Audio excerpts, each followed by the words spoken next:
So I have here the Canon EOS R5. And what better way to test it out is to try its capabilities outdoors. Let's try this out.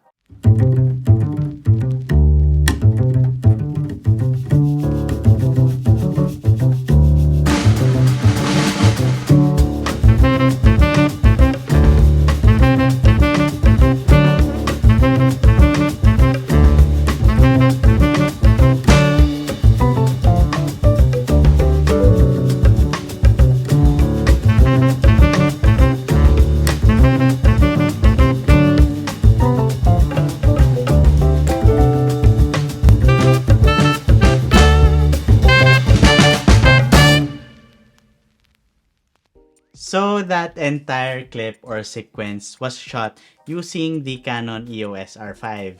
In fact, I'm actually currently using one to film this video. So again, this is the Canon EOS R5, which was released July 2020. So this was a very big release from Canon. It's because this is their very first camera that can shoot up to 8K footage. Wow, just wow. Small like this can shoot up to 8K. Okay, so let's go over some specs of this Canon EOS R5. It has 45 megapixels with full frame sensors. So for photographers out there and for those who are pixel peeping, this is very highly capable camera with lots of megapixels. Upgraded with the new dual pixel autofocus system, it still has its eye, face, and head detection as well as the animal detection. It can shoot in low light because it has a native ISO of 100 up to 51,200. It can record from 4K 60 FPS all the way up to 100 FPS. And as I've said earlier, it can record up to 8K RAW. With the specs out of the way, we can talk about the physical aspects of this camera. So first, I want to talk about this articulating screen. So it has this variable angle LCD, perfect for vloggers and perfect for those difficult high angle and low angle shots. At the back, you can see some buttons. They reintroduced the wheel and the joysticks.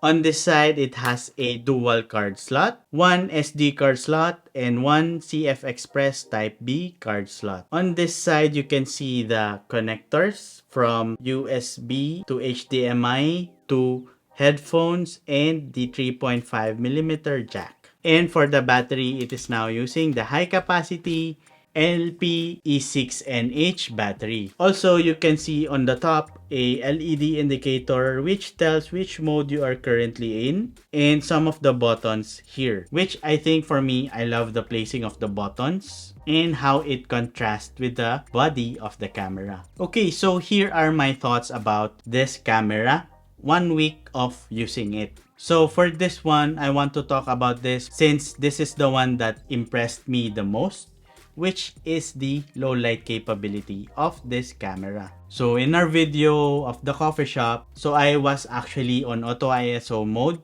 to have my aperture and exposure fixed when I was shooting. So when I looked at it in the computer, it was very clean. That's why I was really impressed of the low light capability of this camera. The next thing that I want to talk about, the IBIS or the 5-axis in-body image stabilizer. So some of the footages in that coffee shop scene were shot in 4K 24 FPS. So it's not in slow motion, but you can still see the images are very stable. And as a handheld shooter, that is a very big plus for me. And the next thing that I want to talk about is the 4K 60 FPS. Some of the shots as well were in 4K 60 FPS, and as you can see, it's very buttery smooth.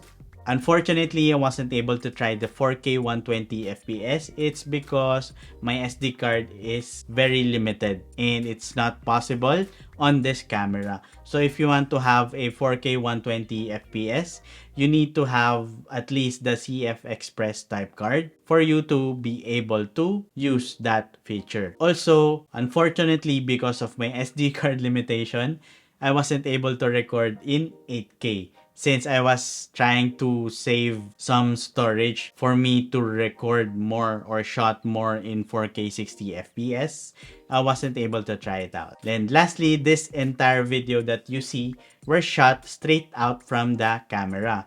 So I didn't try the Canon log since I will not be color grading in this video, since I really want to see the color science or the capability of the Canon EOS R5 straight from that camera. Okay, so with those, if you want to see a focus video on Canon log settings, shooting in 8K or in 4K 120 FPS, comment down below and let's see if I can able to try those for you. And one last thing I want to say about this camera is that Canon, very nicely done. Okay, so thank you guys for watching this video. If you like it, please give it a like down below. Follow if you haven't already. And smash that bell to get notified when I upload new videos. So hanggang dito na lang muna uli guys. Talk to you soon.